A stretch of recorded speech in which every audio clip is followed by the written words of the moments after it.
Hola, ¿cómo están?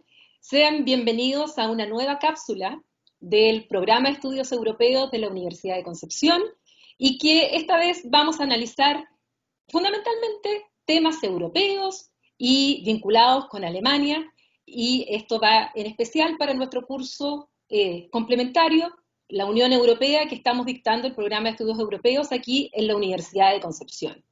Yo hoy día tengo el agrado de compartir esta conversación con Thomas Sparrow, quien es corresponsal de France 24 en Berlín, porque ahí se encuentra, además en la Deutsche Welle, y también ha sido corresponsal de la BBC en Washington. Además es coautor de varios artículos y libros sobre materia de política. Así que, Tomás, te agradezco muchísimo el que hoy día podamos conversar sobre el país donde vives, sobre Alemania.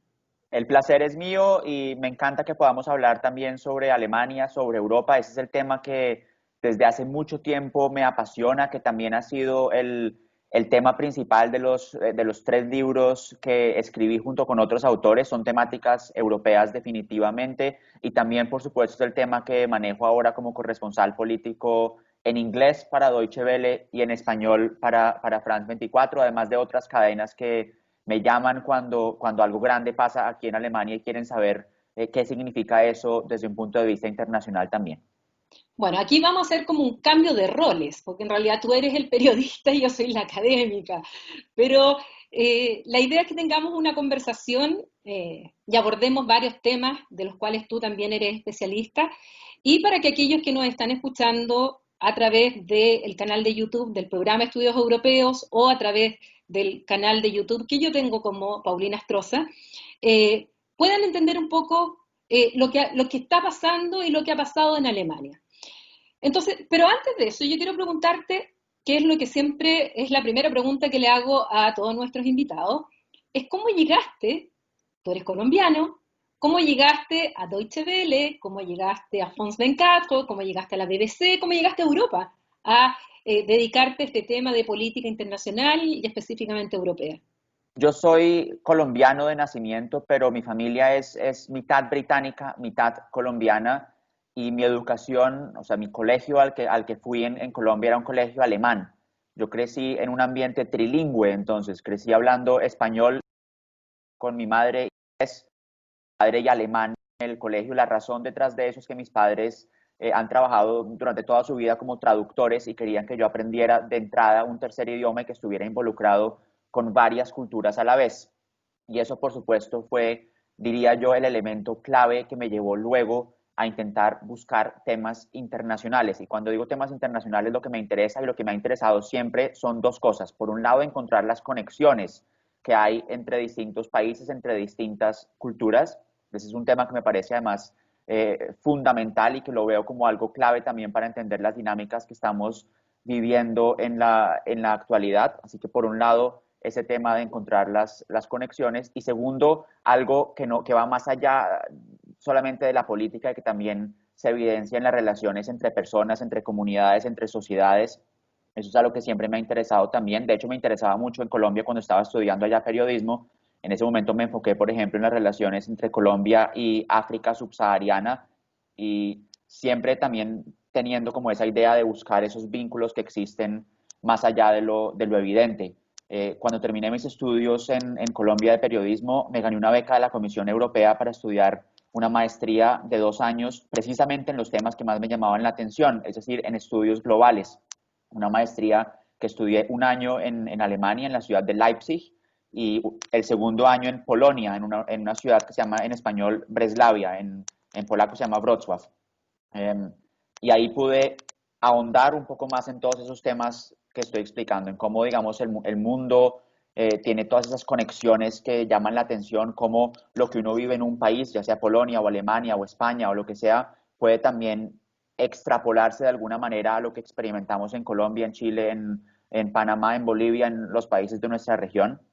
Estando en Polonia, me contrataron en la BBC en Estados Unidos, donde estuve 4 años, 2 años en la Florida, 2 años en Washington, en los últimos años de la presidencia de Barack Obama.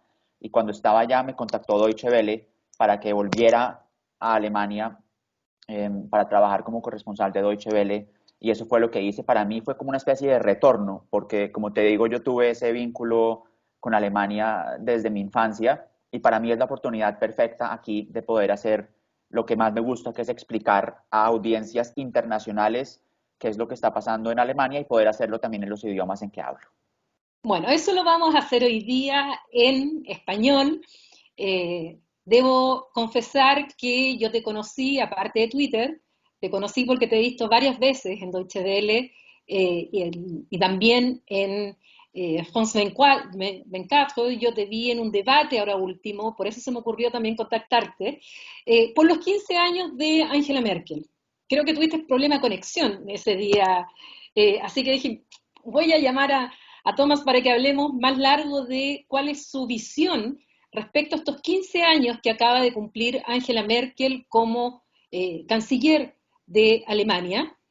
¿Cuál es tu visión de ella? Y ahondemos primero un poquitito en el perfil personal de Merkel y su perfil político. ¿Cómo tú podrías resumir estos 15 años de...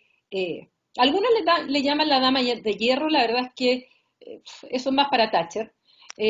Creo que ella es más Mutti, Merkel, que, que eso otro que le cuelgan. Eh, pero quiero saber tu opinión.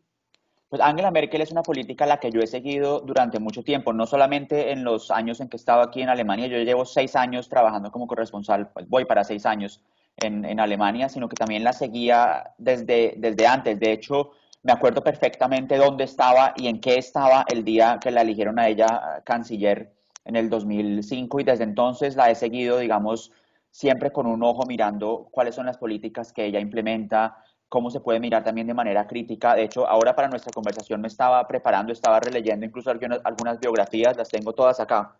Angela Merkel, 2004, antes de que llegara a ser canciller. Otra biografía, la biografía en español, que es la única biografía que se ha escrito en Ay, español de muéstrame ella. esa, porque yo he leído una, pero en francés. ¿Sabes que la voy Aquí a está. buscar?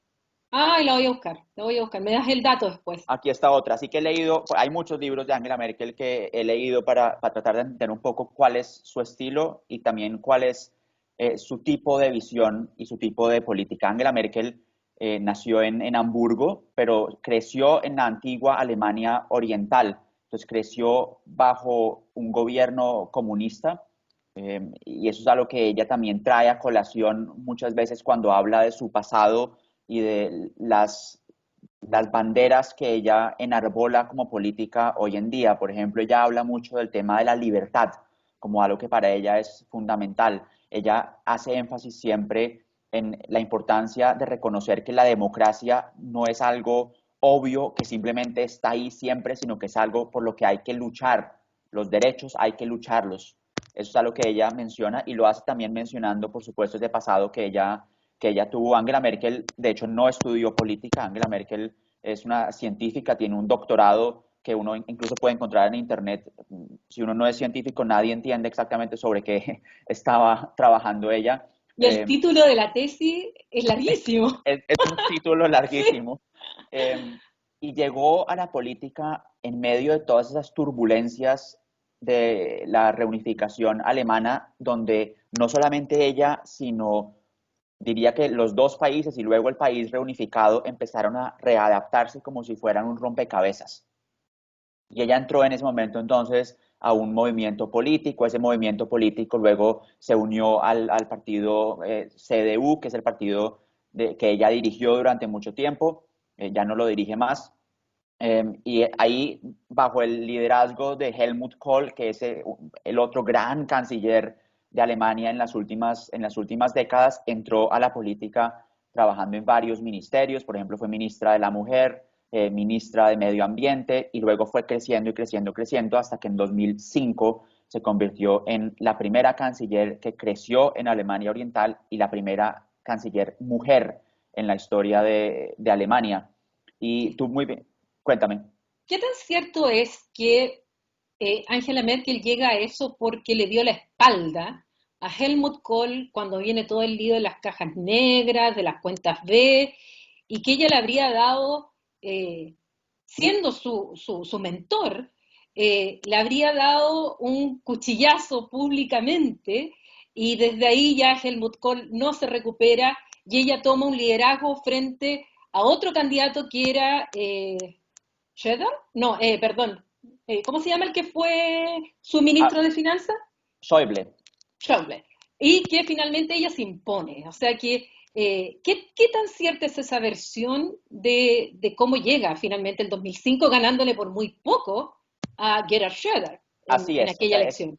es un tema muy interesante sobre cómo ella pudo desmarcarse un poco de la gran influencia que tenía Helmut Kohl. Hay que entender primero que Helmut Kohl era la figura política de Alemania, el canciller que logró, a pesar de muchos problemas y de muchas dificultades, la reunificación alemana. Hay que entender que la reunificación alemana no fue algo sencillo. Había países en Europa que tenían mucho miedo y mucha reticencia de que Alemania se reunificara y volviera a tener ese peso político en el centro de Europa. Entonces Helmut Kohl era la figura, no solamente Claro, era una persona Francia y Reino Unido para partir, sobre todo exactamente, Francia. Mitterrand no estaba muy de acuerdo con que rápidamente se reunificaran. y Ahí los Thatcher, miedos del pasado y los fantasmas aparecieron inmediatamente. y Thatcher también tenía sus dudas Thatcher, igual, sobre, sí.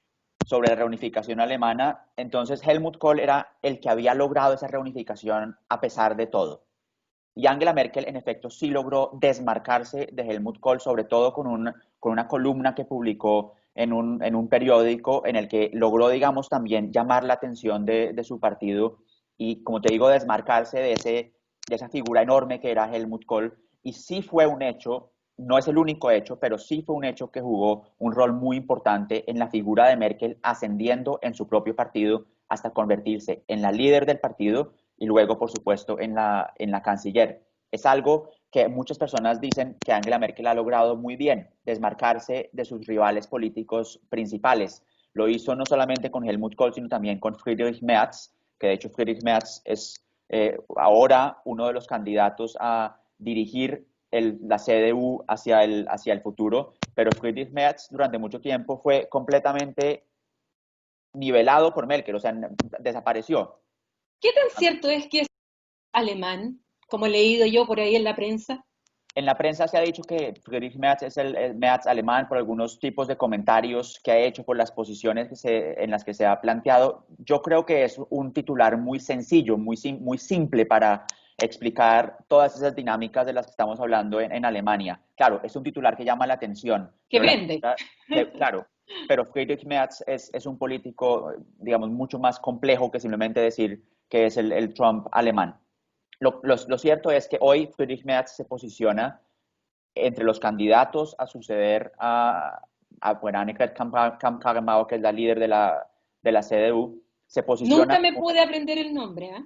bueno, Para créeme mí que es AKK. AKK, yo he Sí. sufrido para hacerlo también, porque es un nombre así larguísimo, pero lo cierto es que él se presenta como una especie de antítesis de Merkel en muchos casos dentro del espectro político conservador en Alemania.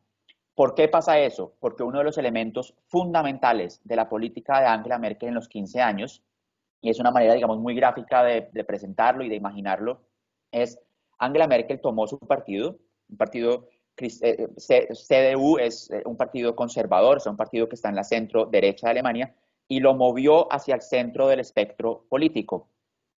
Eso hace que a la derecha quede un espacio para quienes creen que la respuesta correcta no es moverse hacia el centro, sino que debería estar posicionada más hacia la derecha del partido. Entonces Friedrich Merz se posiciona un poco dentro de ese centro derecha para tratar de volver a llevar a su partido en esa dirección. Es un tema, digamos, clave para entender el legado de Angela Merkel, porque solamente así Angela Merkel ha podido cooptar algunos temas que no son temas típicos del partido CDU en Alemania, por ejemplo, el matrimonio homosexual, por ejemplo, temas medioambientales, por ejemplo, o sea, varios temas en ese sentido, y lograr que de alguna u otra manera sean aprobados o avanzados en Alemania. Si Angela Merkel se hubiera quedado estrictamente en la centro derecha del espectro político, le habría quedado difícil, digamos, tomar un poco esos temas y adaptarlos a la política que estaba llevando a cabo. Se le critica a Angela Merkel por parte de algunos especialistas que ella sobre todo en las crisis, salvo la de la pandemia ahora, pero en otras crisis y en otras tensiones internas, ella esperaba, no tomaba la decisión, se veía presionada por los otros estados, sobre todo por Francia, para que apurara el tranco, tomara la decisión, y ella no, ella esperaba, se hacía siempre asesorar por muchos expertos en el tema, que ocupa mucho la ciencia, lo científico, y que cuando ella no sabe de un tema, ella busca a los mejores expertos en Alemania y se hace asesorar, pero que siempre tomando las decisiones casi en el precipicio. O sea, y esto se vio fundamentalmente con la crisis del euro, donde se pedía que Alemania tuviera un rol mucho más activo, se pedía los eurobonos en aquella época, la mutualización de la deuda, que ahora son los coronabonos, y que rompe ese tabú que tenía Alemania en algún momento, pero también se le critica a Alemania que tiene un superávit comercial porque exporta más al resto de los países, pero les compra menos por estas medidas de austeridad. Y resulta que si Alemania compra menos, si Alemania se aprieta el cinturón y a los alemanes si les dicen no hay que consumir, los alemanes no consumen. Pero eso significa que al mismo tiempo pone y ralentiza la recuperación económica de los países que les venden a Alemania, de Francia, de Italia, de España, de Portugal, de Grecia, etc. ¿Cuánto de eso es verdad? ¿Cuánto de eso es que Angela Merkel de verdad llegaba hasta el final, hasta que ya el elástico estaba a punto de cortarse y tomaba la decisión? Y dejo aparte la pandemia porque su rol hoy día ha sido totalmente distinto a las crisis anteriores. Así es, o sea, yo creo que tiene algo de cierto eso y ya depende del enfoque que uno tome, si uno lo mira como una crítica o como algo que puede ser visto de manera positiva, porque sí hay quienes le critican a Angela Merkel que no tenga visión, o sea, que ella espere y cuando tenga, digamos, todo sobre la mesa y pueda analizar todo, tome la decisión necesaria. O sea, hay quienes dicen que ella en ese sentido espera y reacciona. El otro lado de la misma moneda es decir que Angela Merkel es una persona que tiene mucha resistencia, o sea que si no logra en una crisis específica, en una reunión con los demás líderes europeos lo que quiere, simplemente dice, bueno, espero hasta la siguiente reunión y en la siguiente reunión Angela Merkel está hasta las 3:30 de la mañana, 4 de la mañana, hasta que logra lo que están pidiendo los votantes alemanes. Ella incluso alguna vez decía que ella no necesitaba dormir mucho, que ella era una especie de camello, o sea, que ella lograba, como, así como los camellos mantienen en su joroba es lo que necesitan, ella mantiene ahí también algunas horas de sueño que logra para poder dormir 2 o 3 horas en los momentos de crisis más grande. Entonces, depende de cómo lo mire uno. Hay quienes la critican a ella por tomar esa medida, por esperar y luego sí actuar. Hay quienes dicen por el otro lado que es una mujer que no se rinde, que tiene toda la resistencia y que dice, si no se logra en esta reunión, habrá una siguiente y una siguiente. Y por cierto, eso es algo que se ve también de a poquitos en el tema de la pandemia, porque ella es alguien que quisiera que las restricciones en Alemania fueran mucho más enfáticas, mucho más estrictas. No lo ha logrado porque ha tenido oposición de los líderes regionales, pero ella simplemente espera la siguiente reunión y en la siguiente reunión de a poquitos van aumentando las restricciones. Ahora, siendo un Estado federal es un muy buen punto. Siendo Alemania un Estado federal, por lo tanto tenemos el gobierno federal que está encabezado por Angela Merkel, pero además están los Estados federados, que tienen sus competencias y en el cual ella tiene que entrar a negociar. O sea, no solo tiene que negociar con sus socios europeos, sino que al mismo tiempo tiene que negociar internamente con los, no sé cómo se llaman, gobernadores, ¿cómo se llaman Sí, en Alemania? El ejecutivo de cada o estado. sea, yo la verdad para explicarlo de la manera más fácil simplemente digo líderes regionales, Ya, con los pero líderes regionales. Entonces, ella tiene que jugar a dos tableros. Y si lo agregamos a lo mundial, tiene que jugar en tres tableros, porque ella es líder mundial también. así es. Entonces, ¿cómo ha sido esta negociación y esta relación con los estados federados alemanes? Porque tal como tú dices, hay visiones distintas dentro de los estados federados. No es lo mismo negociar con un bávaro a negociar con alguien del norte de Westfalia. ¿Cómo ha sido eso? Eso es difícil de entender, sobre todo en América Latina, o por lo menos para mí cuando yo vivía en América Latina, porque en América Latina la mayoría de países son muy centralizados. Entonces las decisiones se toman en la capital y se expanden a las regiones, mientras que si uno está en un país como Alemania, y eso tiene todas las razones históricas, ya podemos entrar un poco en ello. En Alemania hay 16 estados federados que tienen competencias muy importantes, por ejemplo, en temas de cultura, en temas de educación. Son ellos los que deciden exactamente qué se pone en marcha. En otras palabras, en esos temas, el gobierno federal aquí en Berlín solamente puede emitir recomendaciones. Es algo que se ha visto muy claro en el actual tema de la pandemia, porque Angela Merkel quisiera que hubiera, por ejemplo, más restricciones en los colegios en temas de coronavirus, cuando tienen que usar el tapabocas, pero hay simplemente regiones que han dicho, no, aquí no tenemos tantos problemas, aquí no vamos a seguir con las recomendaciones que nos hace el gobierno federal. ¿Por qué Alemania tiene ese sistema federal que no tienen otros países? Por el tema de la historia, porque después de la Segunda Guerra Mundial, cuando Alemania se volvió, digamos, cuando volvieron a crear Alemania Occidental y también pues, obviamente se creó Alemania Oriental, uno de los temas principales era que no querían un país con mucho poder centralizado, sino que el poder estuviera repartido en muchas partes del país. Hay más razones, pero es una de las razones centrales que explican por qué en Alemania el poder está muy repartido, y eso es lo que se ve en el día a día. El principal aeropuerto del país no está en la capital, está en Frankfurt. La principal bolsa del país no está en la capital, está en otra ciudad. La principal corte del país no está en la capital, y así sucesivamente. Entonces, eso significa que cuando Angela Merkel quiere negociar temas muy importantes, lo tiene que hacer hasta cierto punto con los líderes regionales. Ahora, hago una advertencia aquí. Es un tema muy controversial. El Parlamento en Berlín ha sido muy crítico de la decisión de Angela Merkel de buscar esas decisiones con los líderes regionales y de no llevar las decisiones más importantes al Parlamento, porque no es que siempre que haya una decisión importante en Alemania la tomen el Ejecutivo a nivel federal y a nivel regional, sino que también, por supuesto, son cosas que deben hacerse a nivel parlamentario. Pero así es un poco cómo funciona el tema en Alemania y que lo hace muy complicado, porque entonces, como tú bien dices, no solamente Angela Merkel tiene que pensar qué puede interesarle a un político en Schleswig-Holstein, en el norte, o cuáles son los temas comunes entre alguien en el norte y en el sur, sino también cómo puedo yo llevar eso, ese acuerdo, a un plano, digamos, europeo o internacional. Hay ventajas y desventajas de esto. Una ventaja del sistema federal, de esa búsqueda de consensos constantes, es la estabilidad.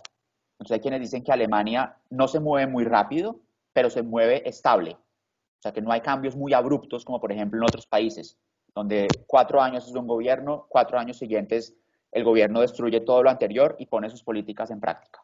Entonces, estabilidad es a favor. En contra está que no se mueve muy rápido. Entonces, Alemania es un país que no puede cambiar rápidamente si algo funciona mal, sino es algo que se mueve un poco a paso de tortuga. Una de las características que ha tenido el sistema alemán de posguerra ha sido, como tú señalas, la estabilidad. Y sobre todo con los dos grandes partidos, con la CDU, con su socio bávaro, la socialdemocracia, y, o sea, con el social cristiano, y por otro lado el SPD o el Partido Socialdemócrata. Socialdemócrata alemán, que en un momento llegaron a tener juntos el 80% de los escaños del Parlamento. Pero eso ya no es así y han ido surgiendo otros partidos políticos que han venido a quitarle espacios y ha habido una mayor fragmentación política, lo que ha hecho perder estabilidad también a esta Alemania que, yo te digo, del resto de los países de Europa lo que más quieren es que Alemania esté estable, porque si Alemania está estable, Europa está estable. Y sin embargo hemos visto que por un lado, bueno, está el partido liberal, que fundamentalmente son economistas que crearon este partido en su momento, pero nos encontramos con alternativa para Alemania, por el lado de la ultraderecha, que partieron primero como un partido contra el euro, pero se transformó en partido anti-inmigración, y hoy día derechamente un partido que está al límite de incluso del nazismo. Y por otro lado también vemos que los verdes han ido ganando un espacio que incluso en la encuesta y en las últimas elecciones le han ido ganando espacio a la socialdemocracia. Y además tenemos la izquierda tradicional, la izquierda, porque así se llama, no sé cómo se pronuncia el Die Linke en alemán, Sí. y lo tenemos como partido tradicional también. Pero los equilibrios han ido cambiando hasta el punto que la última vez que ganó Angela Merkel, en que habían prometido, sobre todo el SPD, de no ir a la gran coalición, eh, intentaron la coalición jamaicana, la coalición keniana, no me acuerdo ya los colores de las coaliciones, yo justo estaba en Nuremberg en aquella elección, y me acuerdo cuando el Partido Liberal se levantó de la mesa y dijo, no, yo no sigo, y finalmente se fuerza a esta nueva gran coalición entre la CDU con los socialcristianos bávaros y el SPD. Pero se demoraron más que nunca en formar Sí. gobierno. Eso es un Entonces, tema que ese tema, ¿qué me puedes comentar? bueno, o sea, Alemania siempre, o por lo menos casi siempre, ha tenido gobiernos de coalición. Eso significaba en el pasado que había los dos partidos grandes que tú mencionas, CDU, SPD, y en general un partido adicional pequeño que servía para lograr la mayoría parlamentaria. Podía ser, por ejemplo, los liberales o luego los verdes. Eh, Así era, digamos, el panorama político alemán. Era un panorama político alemán relativamente sencillo. Ha cambiado ese panorama político alemán. No es un fenómeno exclusivo de Alemania, pero sí es un fenómeno muy interesante en este país. Y como tú dices, el Parlamento es uno de los parlamentos más grandes del mundo, pero también es un Parlamento particularmente fragmentado. Y cuando el Parlamento se fragmenta, hace más difícil esa búsqueda de coaliciones. Angela Merkel ha liderado la mayor parte del tiempo en lo que aquí llaman una gran coalición, es decir, ya no una coalición entre su partido y un pequeño partido, sino entre su partido y los socialdemócratas. La ventaja para ellos es que pueden aprobar la mayoría de temas en el Parlamento sin mayores dificultades.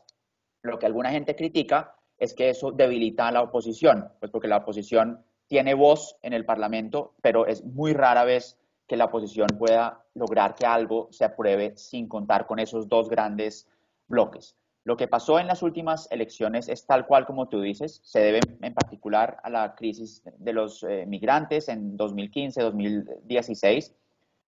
Ya no se trata solamente de los dos grandes partidos y otros pocos, sino que entró también en el plano político alemán la ultraderecha del AfD, un partido que nació en 2013, o sea, es un partido muy, muy joven, que como tú dices, empezó a crearse casi que como un partido liderado por analistas y académicos en contra de las políticas alemanas en el euro, pero que rápidamente entendió que si cooptaba el tema de la migración, sobre todo los miedos que tenían los alemanes en algunas regiones del país sobre la llegada de los migrantes, iba a poder lograr entrar primero a los parlamentos regionales y luego al Parlamento Federal. El AfD entró a los 16 parlamentos federales en los años posteriores a la crisis de los refugiados y logró entrar también al Parlamento Federal en 2017 con, si mal no estoy, el 12.6% de los votos, convirtiéndose así en el principal partido de la oposición. Ese fue un tema muy difícil para Angela Merkel y los socialdemócratas, porque en todo ese tema de buscar coaliciones, ellos sabían que si la única alternativa que les quedaba era formar una gran coalición, eso, por definición, iba a convertir a la ultraderecha en el principal partido de la oposición. Pero era la única alternativa que les quedaba, porque como tú dices, Angela Merkel y su partido no lograron formar una coalición con los verdes y con los liberales, lo que aquí se llama la coalición jamaica por los colores de la bandera. Ahora el panorama político en Alemania es tal cual fragmentado. Está la gran coalición y están los otros partidos en el Parlamento que incluyen al AfD, el partido de la ultraderecha, que también incluyen a los liberales, al partido tradicional de izquierda y a los verdes. ¿Por qué menciono los verdes de último? Porque los verdes hoy en día juegan un papel muy relevante en el plano político alemán y europeo, en particular porque lograron también cooptar un tema importante que es el tema del medio ambiente. Hoy se dice que en las elecciones del próximo año en Alemania, los verdes pueden ser el partido que determine cómo se va a formar un gobierno. O sea que si logran cierto porcentaje de votos, los demás partidos van a tener que negociar con los verdes para poder lograr esa mayoría parlamentaria. Eso es importante. Cuéntame, no, dime. Respecto a los verdes, que a mí me interesa mucho, los verdes en Alemania, porque tal como tú señalas, en otros países también han ido subiendo. Los verdes estuvieron en el poder, estuvieron en coalición durante un tiempo, después bajaron, hubo como una desilusión por parte de algunos de lo que habían hecho los verdes, y últimamente como que los verdes supieron inteligentemente reconvertirse y tomar temas que iban más allá del medio ambiente. O sea, un tema el medio ambiente, por supuesto, porque además con todo el fenómeno entre Greta Thunberg y los efectos negativos del cambio climático, obviamente es un tema para Europa, principalmente para Europa, pero para todo el mundo, pero además que lograron, y esto se ve en Baviera, que lograron incluso captar voto que no quería votar por la ultraderecha, que no quería votar por los conservadores, que se habían puesto muy conservadores en Baviera, y que por lo tanto encontraron, sobre todo en las zonas rurales, lograron en los verdes encontrar el discurso que iba hacia un medio más rural y que en definitiva eso les dio a los verdes en Baviera resultados espectaculares comparado con lo que había sido el pasado. Y eso también significó un freno alternativa para Alemania en Baviera, que era lo que se pensaba que podía ocurrir.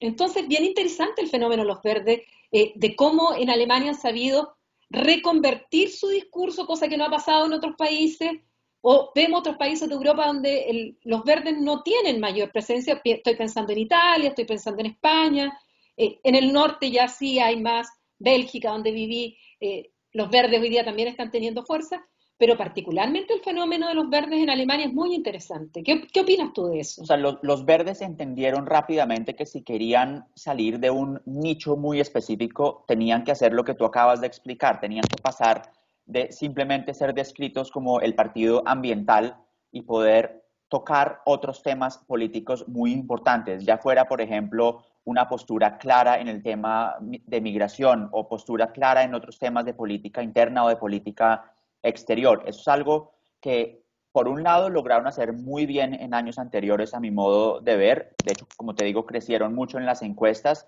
Siguen siendo un partido importante en las encuestas. También, por ejemplo, hay quienes dicen que la pandemia no les ha ido muy bien a los verdes porque no han sabido posicionarse claramente durante la pandemia con posturas que la gente identifique específicamente como posturas de los verdes. Entonces, ahí va a ser un reto muy importante para ellos también el próximo año, porque a menos que el tema de la pandemia se vaya por completo y volvamos a tener el tema climático como el más importante, a lo que yo dudo, yo creo que el próximo año el tema de la pandemia y los problemas económicos y demás van a seguir siendo temas absolutamente centrales a la elección. Los verdes van a tener que mirar cómo reinterpretan otra vez ese discurso para poder tener un impacto en las elecciones de septiembre próximo. Entonces, un tema ahí muy importante es entender a los verdes como un partido que para mucha gente en Alemania sigue siendo en particular el partido ambiental y ellos en particular lograron subir en las encuestas gracias a que en Alemania y en Europa el tema ambiental antes de la llegada de la pandemia se estaba convirtiendo en la urgencia política más importante. Ahora, eso explica por qué el partido de Angela Merkel haya subido tanto en las encuestas hoy día, porque no solo ella ha subido en las encuestas, o sea, ¿qué mandatario quisiera estar 15 años en el poder y tener un 75, 76%, incluso un 86% leí en una encuesta, de aprobación? Y su partido también subió. Eso explica que los verdes también hayan bajado y, bueno, los socialdemócratas la verdad es que les ha ido mal desde hace bastante tiempo que vienen bajando. Yo creo que a los alemanes, y es una observación muy particular, los alemanes son muy personal, los alemanes son muy reacios a los cambios extremos. Entonces, en momentos en los que ellos se ven amenazados por alguna crisis muy importante, en el caso del coronavirus, por ejemplo, tienden a pensar que lo que ya conocen es lo que, digamos, prefieren. Entonces, puede que haya muchas cosas que no les guste de Angela Merkel, pero reconocen que Angela Merkel es una política que como lleva 15 años en el poder, ha manejado muchas crisis. No hay que olvidar que Angela Merkel estuvo al frente de Alemania durante la crisis del euro, durante la crisis de los refugiados y ahora durante la crisis de la pandemia.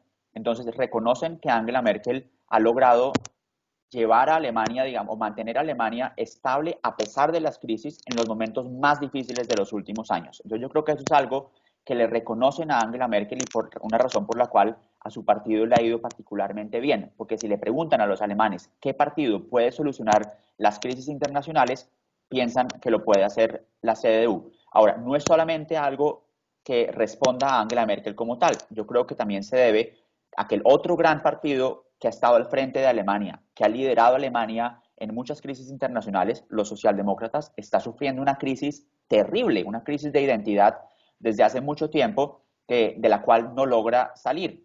En parte se debe a que han estado en gobierno con Angela Merkel durante buena parte de los últimos 15 años, entonces perdieron un poco como la identidad hacia afuera.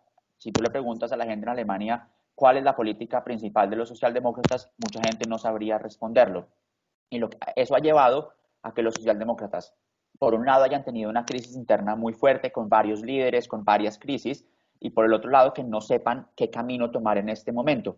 Eso ha hecho que muchos de los votantes típicos de la socialdemocracia en Alemania, algo que también, por cierto, aclaro, pasa en otros países, hayan ido a otros partidos. Por ejemplo, la socialdemocracia en Alemania durante décadas era el partido que atraía a los trabajadores. Ahora, muchos de los trabajadores desencantados por la globalización, desencantados por sentirse perdedores de la globalización, han ido, por ejemplo, al partido de ultraderecha, a la AfD. Entonces, ahí también yo creo que cuando uno piensa en Angela Merkel, no es solamente lo que ha logrado ella como tal, sino también el contexto en el que está, y que ese contexto se refiere también a que otros partidos muy grandes que podrían hacerle competencia están sufriendo crisis muy grandes internas. Ahora, volviendo a la historia personal de Angela Merkel, ¿por qué crees tú que ella toma la decisión, que tuvo un costo político enorme, de abrirle la puerta a los refugiados para la crisis del 2015, y que eso implicaba, por un lado, contradecir las políticas que estaban teniendo otros países de la Unión Europea y al mismo tiempo enfrentarse a Baviera? Porque en el fondo por ahí venían entrando, o donde se quedaban muchos de los refugiados, y que la lleva a enfrentarse de manera muy dura con sus primos hermanos, los socialcristianos, y ella termina pagando un costo enorme. Tal vez fuera aparece como el rostro de, no me acuerdo si fue la revista Time o cuál la pone como el personaje del año, por esta actitud de puertas abiertas, que después tuvo que retroceder un poco.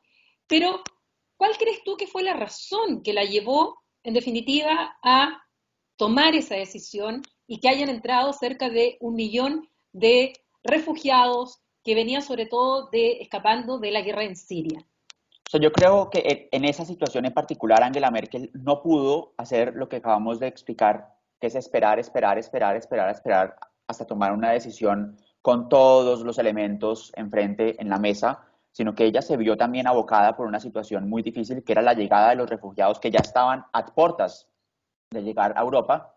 Ella lo ha explicado varias veces como una decisión que tomó por cuestiones netamente humanitarias. Hay gente que va más allá y dice que Angela Merkel, como una persona que creció en un ambiente religioso, su padre era pastor, también encontró los valores importantes de dejar a esas personas que entraran, de brindarles refugio.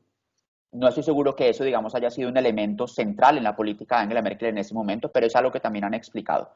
Lo que yo creo es que Angela Merkel simplemente se vio ante la necesidad de tomar una decisión urgente. Y en el momento de tomar una decisión urgente, entendió que Alemania, como un país rico, como un país poderoso, como un país que podía sentar un ejemplo, podía permitir la entrada de los migrantes a Europa, algo que, como tú bien dices, le costó muchísimo capital político. Ahora, es incorrecto, o por lo menos en el exterior, se presenta como Angela Merkel le abrió las puertas a los refugiados. Angela Merkel no le abrió las puertas a los refugiados, lo que hizo fue no cerrarlas. O sea, otros países cerraron las puertas a los refugiados. Angela Merkel entendió que los refugiados pueden entrar a un país, que si están pidiendo asilo político es algo que un país debe garantizar, o por lo menos debe evaluar. O sea, no es algo que tú puedes simplemente decir, una persona está pidiendo asilo político y aquí ponemos un muro. Y en ese sentido, la explicación del muro sí me parece acertada para entender un poco por qué Angela Merkel tomó esa decisión. Angela Merkel creció en un país que estaba cercado por un muro, Alemania Oriental. Angela Merkel creció en un país del que no podía salir fácilmente, y ella en ese sentido también entendió que como política alemana, como la primera canciller de Alemania del Este, o que creció en Alemania del Este, no podía poner un muro claro, no una barrera física, pero sí un muro para la entrada de personas que claramente necesitaban ayuda internacional en ese momento. Creo que esos fueron, digamos, los grandes rasgos que explicaron en ese momento la política de Angela Merkel. Yo la critico en algunos casos en esa política de migrantes, el hecho de hubo muchos ires y venires, que en muchos casos la política no fue clara, que en un tema en particular, las reglas de Dublin, que podemos entrar a discutirlas, ella no coordinó con sus colegas europeos, sino que tomó la decisión y luego los colegas europeos se vieron como un poco apresurados a reaccionar.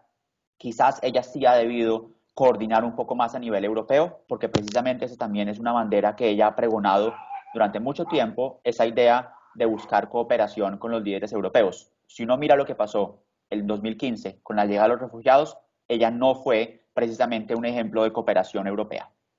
Ahora expliquemos un poco esas las normas de Dublín, porque es importante porque según esas normas, cuando llega un refugiado, tiene que hacer todos los trámites en el lugar, el primer lugar donde llega, y no puede pasar a otro.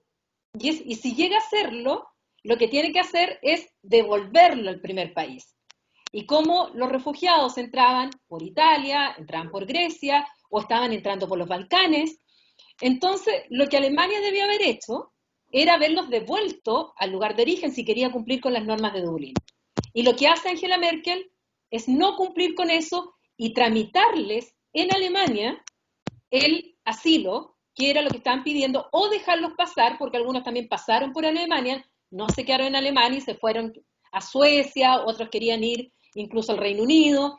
Entonces, ahí el resto de los países, ahí es donde tú dices, se enojaron con Angela Merkel, porque en el fondo, de facto, dejó sin efecto el Tratado de Dublín y puso en problemas al resto de los países. Así Entonces, es. ahí fue donde se le criticó que ella misma no cumplía con las normas cuando ella hace que el resto de los países cumplan con las normas. Y lo que ella en ese momento explicó es que se trataba de una situación humanitaria, que la mayoría o por lo menos una gran parte de los refugiados quería simplemente llegar a Alemania y que ella se vio en la necesidad de aceptar y de ayudar en ese sentido, porque simplemente la norma de Dublin pues era algo que en efecto, en la práctica, en la calle, en los lugares donde estaban llegando los refugiados, pues no se podía cumplir si Alemania estaba recibiendo cientos y cientos y cientos de refugiados cada día. Pero claro, eso es algo que desde otras capitales europeas se vio de manera muy crítica. Todavía hoy se ve de manera muy crítica en otras capitales europeas y creo sin duda alguna que va a ser una parte importante del legado de Angela Merkel. Cuando en 10, 20 o 50 años miren qué hizo la canciller alemana, hay muchas cosas muy buenas que le van a reconocer, pero también creo que ese va a ser un punto negativo para una persona que tanto abogó una Unión Europea en todo el sentido de la palabra. Ahora, Ah, para Alemania, y un segundo, no, eso dale. significó unos retos gigantescos, no solamente en la integración de los refugiados, sino también retos políticos muy importantes, retos sociales en muchas partes del país. Y es algo que también, como ya hablamos, dio cabida para el ascenso del partido de ultraderecha alternativa para Alemania y para una sensación en muchas partes del país de una fragmentación política y social y de una controversia constante que creo que hoy también en día va a ser uno de los legados de Angela Merkel, una fragmentación social muy difícil de manejar. Yo te iba a decir, un poco te iba a comentar eso, porque habiendo estado en Alemania varias veces después del 2015, conversando con algunas personas me decían, mira, ahora, sobre todo con académicos, me decían, imagínate que ahora los gimnasios que teníamos para el deporte de los estudiantes, ahora están con refugiados. Que además hemos tenido que en otros lugares darle refugio a personas que no quieren aprender el idioma, que se resisten a cambiar ciertas formas de vida y que si no se adaptan a la vida alemana, ¿cómo van a seguir ahí? Entonces, se ha producido en lo social, y te lo estoy diciendo, la persona que me lo dijo era bastante de izquierda, o sea, no, yo no podría decir, este es el sentimiento, de una ultraderechista alemán. No. Y que me decía que el choque cultural y el absorber esa cantidad de personas que estaban durmiendo en gimnasios en los colegios o en colegios o de las universidades, fue duro para un sector fuerte de Alemania y que se lo echan en cara a Angela Merkel, por un lado. Yo creo que es un error decir, y es algo que se dice con mucha frecuencia, que solamente los de ultraderecha estaban en contra de la llegada de los refugiados en Alemania. Si bien creo que la gran mayoría de los alemanes, si no estaban a favor, por lo menos entendían la decisión del gobierno, también es claro que hubo críticas, también es claro que hubo mucho escepticismo a nivel general sobre qué podría tener, qué impacto podría tener eso en Alemania. Todo eso tiene un trasfondo en Alemania y es que Alemania, hasta hace muy poco diría, no se consideró un país inmigrante. Lo digo porque hay muchos países en el mundo que sí claramente se identifican como países con identidad inmigrante. Alemania no.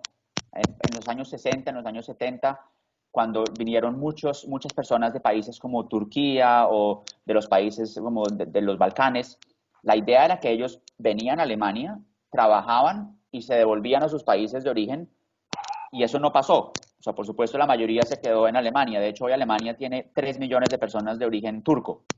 Eh, entonces, Alemania durante mucho tiempo no se consideró un país netamente, o sea, no un país de migrantes, sino un país de personas que venían, trabajaban y se iban.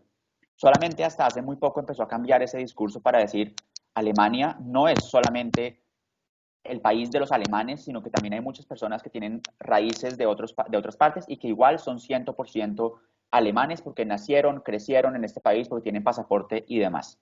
Esos miedos de muchos alemanes se evidenciaron de manera muy clara cuando empezaron a llegar los refugiados en 2015, en 2016, y cuando las personas en las pequeñas ciudades empezaron a ver lo que tú dices, que en el gimnasio donde ellos normalmente hacían deporte, ahora ya estaba cerrado porque ahí iban a estar 50 migrantes, o que en el pueblo X, Y o Z en el norte, de pronto iban a tener que recibir a un número de personas de Siria que no hablaba alemán y que no tenía muchas calificaciones laborales tampoco. Entonces, eso, digamos, es el reto que tenían los alemanes en ese momento. Cuando uno mira en el mapa alemán, los lugares donde hubo más reticencia evidente al tema de los migrantes, uno se va a dar cuenta que muchos de esos lugares son lugares donde la población extranjera era bastante mínima. Es decir, mientras más personas extranjeras vivían en un lugar en Alemania, más probabilidad había que la aceptación también fuera alta. Por ejemplo, una ciudad como Berlín, una ciudad como Berlín donde hay tantos extranjeros, pues había más aceptación de que pudiera llegar un grupo de personas de Irak o de Siria que en un pueblo que tiene 7 extranjeros y al que de pronto tenían que llegar 50 migrantes de Siria o de Irak. Bueno, Ese es el tema. eso se reflejó políticamente, porque en las elecciones, Alternativa para Alemania logra sus mayores votos al lado este de Alemania, donde menos extranjeros hay, y en las partes más cosmopolitas, la parte más occidental, no tienen el mismo éxito. Incluso en Berlín pasó lo mismo, en las Y dos eso, partes de Berlín. y eso es fácil de explicar porque pasa un fenómeno muy interesante en el este que tiene que ver con la división de Alemania, que fue lo que hablamos al principio. Cuando Alemania se reunificó, Alemania occidental tuvo que pasar mucho dinero a la parte oriental, de hecho todavía lo hacen hoy, a través de impuestos que pagamos nosotros cada mes, se llama el impuesto de solidaridad, para poder nivelar a las dos Alemanias. Todavía no está nivelado. Si tú miras, por ejemplo, los niveles de pensiones o de salarios o de ocupación, sigue siendo Alemania Occidental, en muchos casos, no en todos, mucho más avanzada que la parte del este. Eso generó una sensación en Alemania del este, en la parte oriental del país, de ser relegados o rezagados, o sea, de no ser ciudadanos en iguales condiciones que el occidente. Hay muchas personas, y me lo decían a mí cuando estaba en el oriente del país, que se sentían ciudadanos de segunda clase. Cuando llegan los migrantes y los migrantes empiezan a ser llevados a los gimnasios en diferentes partes del país o empiezan a recibir ciertos beneficios o empiezan a ser integrados de alguna manera, quienes ya se sentían rezagados, quienes ya se sentían dejados atrás por el, digamos, tren de desarrollo alemán, se sienten incluso más rechazados, se sienten incluso más, sí, rechazados es la palabra.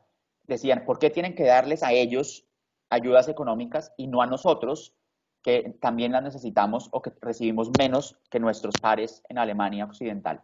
Entonces, esa sensación de sentirse ciudadanos de segunda clase es un tema que Alternativa para Alemania, de manera muy inteligente, creo, aunque también de manera muy peligrosa políticamente, logró cooptar. Esa idea de nosotros somos el partido que representamos a las personas dejadas atrás por el gobierno de Angela Merkel. Nosotros representamos a la persona común y corriente. Hay muchas cosas que uno le puede criticar al partido de ultraderecha, pero el hecho es que supieron encontrar ese miedo de los alemanes y transformarlo en un momento político en votos que les sirvió para ser el principal partido de la oposición. Ahora, vuelvo y digo, es un tema peligroso políticamente porque lo que ha generado es una división social muy grande en el país, pero desde el punto de vista político fue una estrategia que les dio resultado. Bueno, lamentablemente lo hemos visto en Francia, lo hemos visto en el Reino Unido, lo hemos visto en los países nórdicos, donde justamente se explota estos sentimientos de los perdedores de la globalización y que le echan toda la culpa a Bruselas y surgen la ultraderecha con todo ese discurso anti, eh, que como bien tú dices, no todos son racistas, no todos son xenófobos, no todos son contrarios a la apertura o contrarios a la Unión Europea, aquellos que votan por estos partidos. Son finalmente que, según el contexto, bueno, estos partidos han sabido leer muy bien cómo llegar a ese electorado y terminar teniendo estos réditos. Ay, Tomé, yo hablaría tanto contigo de tantos temas. La verdad es que hay muchos temas, a ver, para no abusar de tu tiempo. Yo puedo hablar Ángela, también todo lo que quieras. bueno, entonces sigamos. Mira, hay un tema que a mí me interesa con los refugiados, porque Angela Merkel ha dicho, ojo, porque de todos los refugiados que llegaron en el año 2015, 2016, que fue el pic de los ingresos, muchos de ellos ya están aportando a la economía. Han sido también un plus que estamos teniendo, que va a tener sus resultados en el mediano y largo plazo, pero que ya están integrados al mercado laboral, que es cierto, Alemania partió dándoles beneficio y todo, pero al mismo tiempo aprovechan, porque llegaron también de Siria, llegaron muchos médicos que están ahora en la pandemia trabajando, médicos, personal de enfermería, profesores, gente que venía preparada de Siria, porque de Siria no, como era una guerra, no solo escaparon los más pobres, escaparon también una clase media alta, profesional, que llegó a Alemania. Entonces, Angela Merkel se defiende y dice, miren, ya tenemos, no me acuerdo qué porcentaje dio la última vez que lo escuché, no sé si un cuarto, ya estaba trabajando en la economía, ya estaba produciendo la economía, en un país donde la tasa de envejecimiento es muy alta, donde las pensiones son muy altas, las que se les pagan a los alemanes, que cada día tienen una esperanza de vida más larga, por lo tanto tienen más años con esas pensiones. Y ella dice, también desde una visión económica, era bueno que llegaran estos refugiados y que se integraran y fueran preparados para aportar al desarrollo de Alemania. ¿Qué piensas Sí, tú de o eso? sea, Alemania necesita también más personas en el país que puedan producir y que puedan participar en el desempeño económico. Eso es algo que se sabía desde hace mucho tiempo porque la tasa de natalidad en Alemania es baja, porque ya lo explicabas tú también, cada vez más personas con niveles de vida, digamos, más altos en el sentido de que ya van a morir cuando tengan no sé cuántos años. Entonces es claro que Alemania, o sea, la decisión de recibir a los migrantes.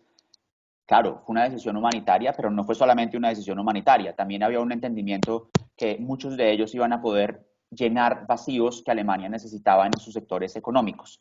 Ahora, lo que las autoridades alemanas también aseguraron una y otra vez, lo dicen todavía hoy en día, es que el tema de la integración no es un tema que se va a solucionar en un año, ni en 2 años, ni en 5 años, sino es un tema de mediano a largo plazo. Es decir, que los beneficios o no beneficios de haber recibido a los migrantes específicamente para aquellos que se quedaron en Alemania, es algo que no se va a ver en el plazo inmediato 2015-2016, sino es algo que se va a poder ver más adelante. ¿Qué tanto pudieron participar en el desempeño económico del país?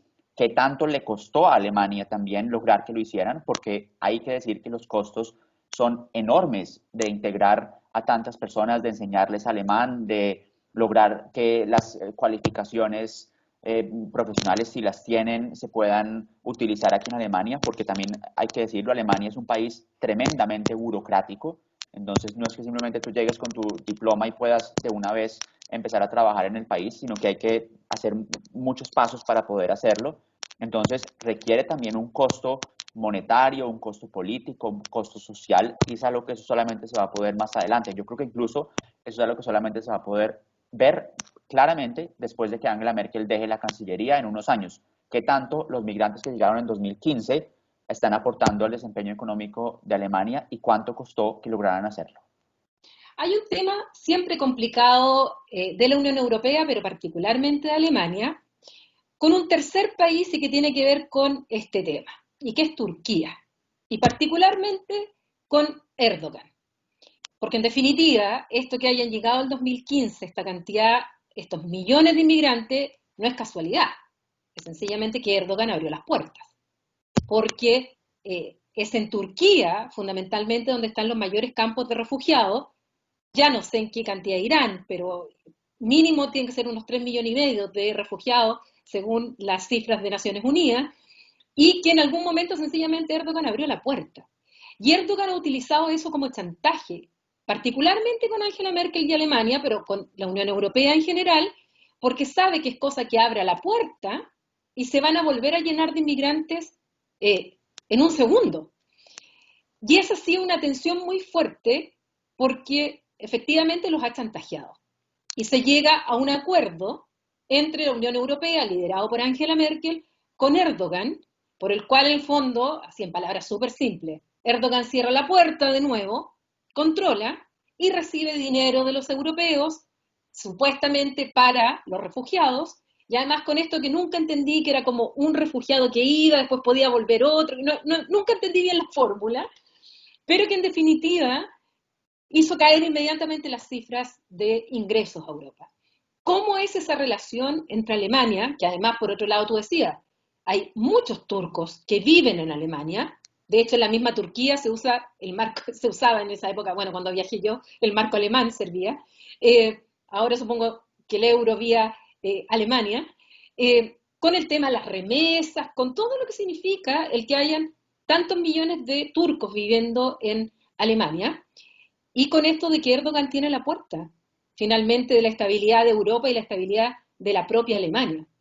Quienes están a favor de ese acuerdo que se logró entre la Unión Europea y Turquía aseguran que logró precisamente reducir esa llegada de los migrantes y por lo menos permitirles a los países europeos que empezaran a organizar la llegada y sobre todo a organizar el tema de la integración. Quienes están en contra de ese acuerdo entre la Unión Europea y Turquía aseguran precisamente lo que tú acabas de decir, que el acuerdo firmado entre las dos partes precisamente le daba a Erdogan la posibilidad de chantajear a la Unión Europea cuando lo necesitara y decir, si ustedes no hacen lo que yo digo, yo abro las puertas. Ahora, yo creo que es una manera, digamos, un poco simple también de verlo, porque Erdogan no es alguien que simplemente puede abrir la puerta y ya está. También hay mucha necesidad allá y también él conoce perfectamente que la Unión Europea y en particular países como Alemania y como Francia son países poderosos y también países con los que él tiene que poder negociar. Ahora, la relación entre Alemania y Turquía es una relación, yo diría, particularmente, no sé cuál es el adjetivo para usarla, pero es única en temas europeos por la razón que ya explicaste tú, que hay una cantidad muy grande de turcos o de personas, digamos, de origen turco en Alemania, alrededor de 3 millones. Son además personas que pueden votar en elecciones en Turquía y que en muchos casos votan por Erdogan. Entonces, cuando Alemania, cualquier cosa que Alemania, el gobierno alemán, negocia o discute con Turquía, tiene que tener en cuenta que no se trata solamente de una negociación a nivel de política exterior, sino que también está en juego lo que piensen y lo que digan los 3 millones de personas de origen turco que están aquí en Alemania, que contribuyen con sus impuestos, que contribuyen a nivel en temas sociales, en temas de políticas, muchos de los cuales tienen también nacionalidad alemana y que son de verdad valorados también como miembros importantes de las diferentes sociedades en las que están en el país. Entonces, se trata de una relación en muchos planos. Es una relación también económica importante, es una relación en la que ha habido también, por un lado, peticiones de la oposición para que Alemania, el gobierno, sea mucho más crítico hablando de los problemas de derechos humanos en Turquía. Quienes critican a Angela Merkel y al gobierno dicen que el gobierno debería ser mucho más duro con eso, mucho más claro rechazando los problemas de derechos humanos. El gobierno dice que igual lo hace en todas las discusiones cuando habla con Erdogan o con los demás políticos. Entonces es un tema extremadamente controversial y desde un punto de vista bilateral, extremadamente importante también. O sea, no se trata solamente del acuerdo migratorio. Hay muchos temas que en la relación bilateral son particularmente importantes y que hacen que cuando Angela Merkel hable con Erdogan o cuando el ministro de Exteriores hable con el ministro de Exteriores acá, pues sean temas que la prensa toda va a ver eso, que está en las primeras planas de los periódicos, está en los noticieros y demás, porque no se trata de cualquier relación bilateral. Recuerdo que hubo un impasse, creo que fue para el referéndum, y que Erdogan, algunas autoridades de Erdogan fueron a hacer campaña en Alemania. Y que ahí hubo un impasse diplomático, creo que echaron a una ministra de Justicia, puede ser algo así, recuerdo, ¿no? Sí, o sea, fue en su momento en las últimas elecciones en Turquía y también hubo toda la discusión sobre si se le permitía a Erdogan o a políticos cercanos a Erdogan venir a Alemania a hacer campaña.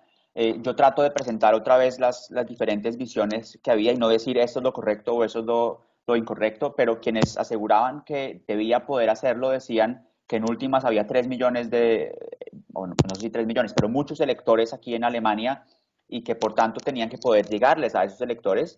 Quienes estaban en contra decían que en últimas Erdogan estaba haciendo, o los políticos cercanos a Erdogan estaban haciendo política en otro país, algo que no se hace, algo que está, digamos, es una de esas reglas de política que dicen que no se debe hacer. O sea, que uno no va a otro país a hacer política y en particular una política que es bastante diferente a la que presenta el país de origen. Fue una controversia muy grande en su momento. Yo estuve también siguiendo el tema como parte del equipo político de Deutsche Welle en su momento y fue un tema que nos ocupó durante semanas, si Erdogan y sus políticos podían o no podían venir a Alemania y qué impacto podía tener eso, cómo reaccionaba el gobierno y demás, cómo reaccionaba la oposición. Y todavía hoy es un tema que no creo que se haya solucionado del todo en cuanto a el rol importante que juega la comunidad turca en Alemania y el rol que juega esa misma comunidad en la política en Turquía. Ahora nos vamos a cambiar a otro país. Quiero que hablemos de las relaciones entre Alemania, Unión Europea, Alemania, con Rusia. Y en particular, por una controversia que se ha dado ahora último, y que toca directamente a Angela Merkel, y que dice relación, bueno, por un lado con el supuesto envenenamiento de Navalny y las sanciones que la Unión Europea debiera adoptar en contra de Rusia, y que se le ha exigido, incluso por algunos de estos candidatos que quieren suceder a Angela Merkel, no me acuerdo cuál de ellos específicamente se lo pide, que ponga fin a Nord Stream 2, que es este gasoducto que trae gas natural ruso, que pasa por 4 países y se llega directamente a Alemania. Y que era un proyecto que venía de la época de Schröder, que de hecho él es el presidente que se le critica mucho, es el presidente de Gazprom, creo, no, o de Nord Stream, y se le dice, bueno, sanciones a Rusia, corte esto, pero está casi terminado el gasoducto. Y por otro lado, Angela Merkel, después de Fukushima, toma la determinación de no seguir con las centrales nucleares, que tiene un plazo para cerrarlas, y Alemania importa gas natural, casi un 95%, y la mitad viene de Rusia. Entonces, ¿cómo es el manejo? ¿Cómo Angela Merkel, por un lado, tiene que ser firme, porque más encima Navalny está en Alemania, se comprueba por parte de los alemanes, de los militares alemanes, que se utilizó este agente neurotóxico, que lo utilizan, que en Uzbekistán se creó y que lo tienen las fuerzas militares rusas, o sea, no puede haber llegado así como así al cuerpo de Navalny, cuánto sabía Putin o no, y se le exige interiormente a, Alemania, a Angela Merkel por parte de su propio partido que tome la decisión de cortar esto del gasoducto cuando ella dice no, por ningún motivo. Otro tipo de sanciones sí, pero estas no. ¿Cómo es Entonces, esa relación entonces entre Alemania, Angela Merkel, Putin, y Putin que se siempre está martillando y martillando en contra de la integración europea. La relación entre Alemania y Rusia hay que entenderla, por un lado, como la relación entre Angela Merkel y Vladimir Putin, y por el otro lado, la relación entre los dos países. ¿Por qué lo digo? Porque Angela Merkel, por haber crecido en la antigua Alemania oriental, habla ruso. Porque Mm. Vladimir Putin, antes de volverse político, tuvo una estancia en Alemania oriental, si mal no estoy, en Dresden. Porque además los dos políticos son de los políticos más longevos en sus funciones en el mundo, no solamente en la zona geográfica europea, sino en el mundo. Putin lleva en la política, si mal no estoy, al frente de Rusia desde el 99 o desde el 2000.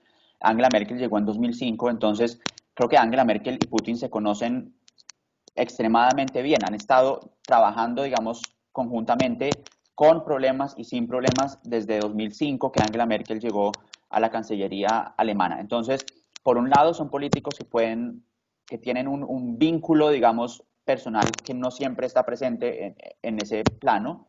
El hecho de que hablen el idioma del otro, el hecho de que hayan tenido experiencias, digamos, respectivas en las regiones del otro o con las regiones del otro país y que hayan tenido tanto tiempo. Y que Putin sabe que a Angela Merkel le dan miedo los perros, por ejemplo. También, porque en la primera visita de Merkel a Rusia, Putin sacó uno de sus perros y Angela Merkel hay una foto muy importante en la que reacciona con susto a lo que fue interpretado como una señal de poder de Putin hacia Angela Merkel. Entonces, ese por un lado. Por el otro lado, hay relación, la relación entre los dos países es una relación que tiene un elemento comercial enorme, ya lo mencionabas tú, y eso es importante porque todas las relaciones políticas en Alemania tienen también un componente económico muy fuerte. El poderío de Alemania en Europa es un poderío que recae también en ese poderío económico. O sea, Alemania lo llaman el motor de Europa. Entonces, cuando dicen que Alemania es el país más importante de la Unión Europea, no es necesariamente o solo porque sea políticamente relevante, sino también porque tiene ese poder económico detrás. Y es un poder económico que, por supuesto, tiene una relación clara con Rusia en el tema de Nord Stream. Ahora, el tema de Nord Stream ha sido muy controversial. Hay países de la Unión Europea que lo critican ampliamente, que critican el hecho de que Alemania haya decidido, en ese caso en particular, tomar un enfoque bilateral y no necesariamente un enfoque otra vez europeo a lo que ya habíamos hablado antes. O sea, que han debido, por ejemplo, ponerlo a nivel europeo. Alemania dice, el gobierno, es un tema privado entre compañías rusas y alemanas, no es un tema del gobierno alemán. No puede discutirlo, pero eso es lo que dicen. Es un tema privado. Entonces, economía por un lado, política por el otro, es Alemania ha tratado, siempre como parte de la Unión Europea en ese sentido, de posicionarse claramente sobre qué cosas ve con buenos ojos de Rusia políticamente y qué cosas no. Entonces, por ejemplo, todo el tema de sacar a Rusia del G8, de posicionarse claramente en contra de la política rusa en temas de Ucrania, en temas de Crimea, de posicionarse claramente en contra de Rusia con todo el tema de Navalny ahora. El tema de Navalny, para los que nos estén escuchando y que de pronto no estén tanto al tanto de lo que pasó, fue el envenenamiento de este opositor ruso muy importante que después fue trasladado a Alemania y estuvo aquí en un hospital en Berlín hasta que pudo mejorarse y que llevó a que Alemania, y repito, en ese caso Alemania dijo que no era un tema bilateral, sino un tema internacional, se posicionara claramente en contra de Rusia al decir que las pruebas de Alemania y de otros países indicaban que había sido envenenado con Novichok, ese agente que solamente puede ser producido por instalaciones militares, según tengo entendido, algo que rechaza el gobierno ruso, que dice que no hay evidencia clara de que ese haya sido el caso y que rechaza, por supuesto, cualquier participación en el envenenamiento de Navalny. Este es un tema que, por supuesto, ha ahondado las diferencias entre los dos países, pero es un tema que explica también muy bien y de manera muy clara cómo Alemania afronta temas de diplomacia internacional.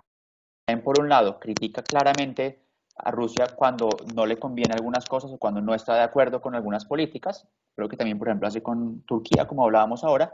Por el otro lado, también dice hay que mantener los canales de negociación y de discusión abiertas y no es algo que simplemente vamos a cortar los canales, sino que si la idea es buscar puntos en común, sobre todo si hay diferencias, hay que poder por lo menos hablarlo.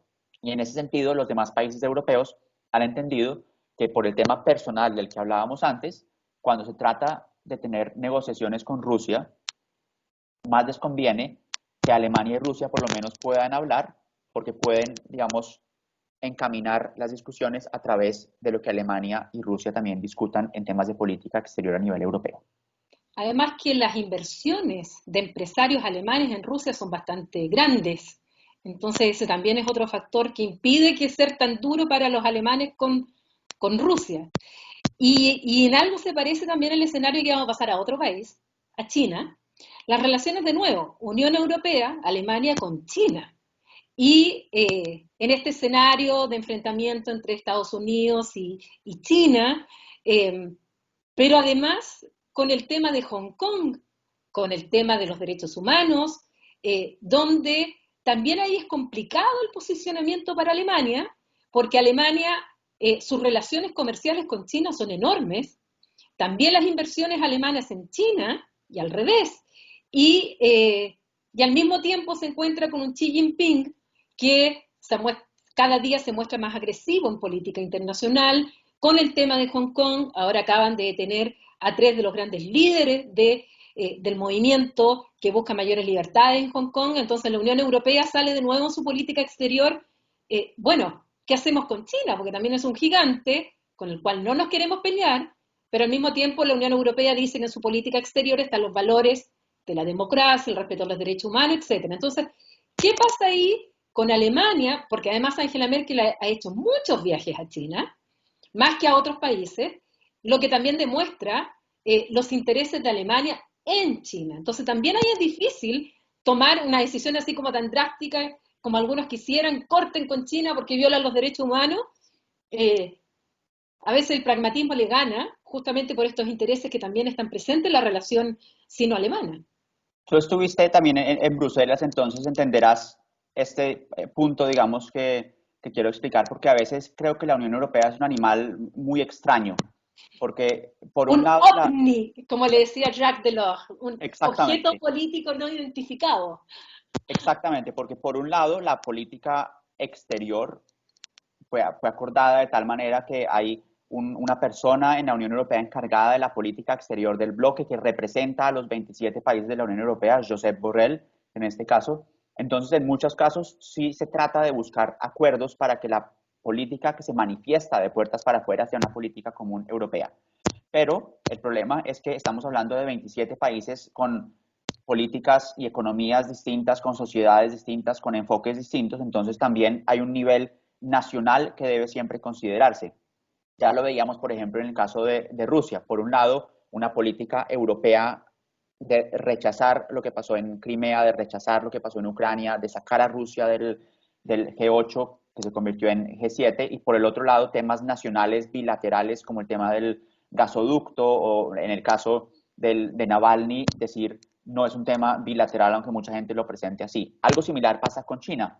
Ya explicabas tú el enfoque de la Unión Europea con China, esa idea de presentar los valores típicos por los cuales existe la Unión Europea también, el tema de democracia, el tema de respetar la libertad de prensa, el tema de respetar las minorías, en fin.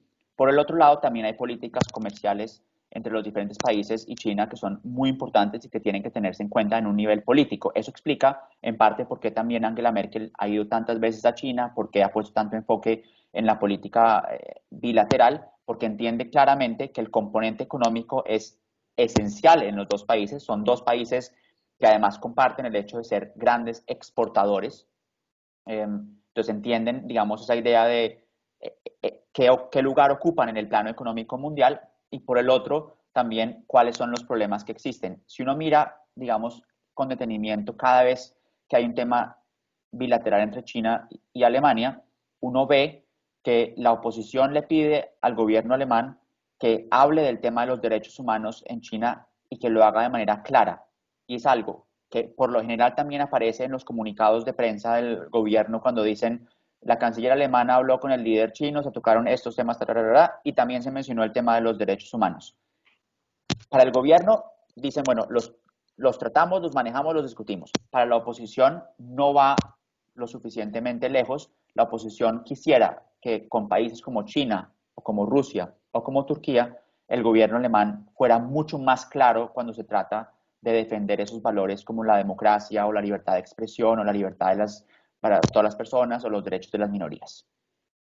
Bueno, Tomás, mira, yo no quiero seguir aprovechándome de tu tiempo, yo te voy a invitar a otra conversación, porque nos quedó Estados Unidos, nos quedó Trump, nos quedó el futuro con Biden. Supuestamente Biden llamó primero a Angela Merkel que a Boris Johnson, el Brexit, cómo va a afectar a Alemania.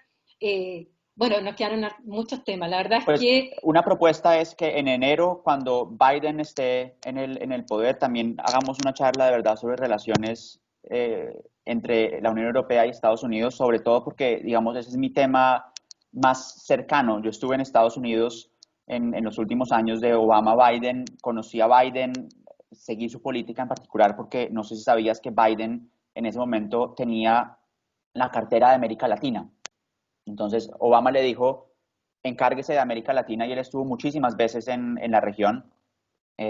Entonces, ahí estaba yo como, digamos, relativamente cerca a la política de Biden y ahora, por supuesto, pues cubro la política transatlántica desde aquí.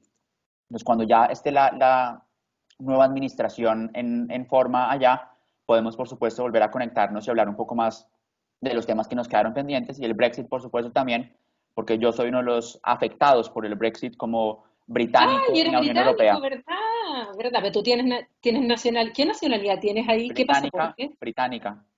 Ay, ay, ay. Sí. Ya, 21 de enero te voy a estar llamando. Muy bien, así lo hacemos. Muchas gracias, Paulina. Oye, gracias a ti, así que vamos a seguir en una nueva conversación. Mira, yo no sé si hablamos 2 horas, se me pasaron volando Hora y media. muchos temas. Me encanta el tema europeo-alemán y conversarlo con alguien que lo conoce tan en profundidad como tú. Así es que quedamos con ese compromiso.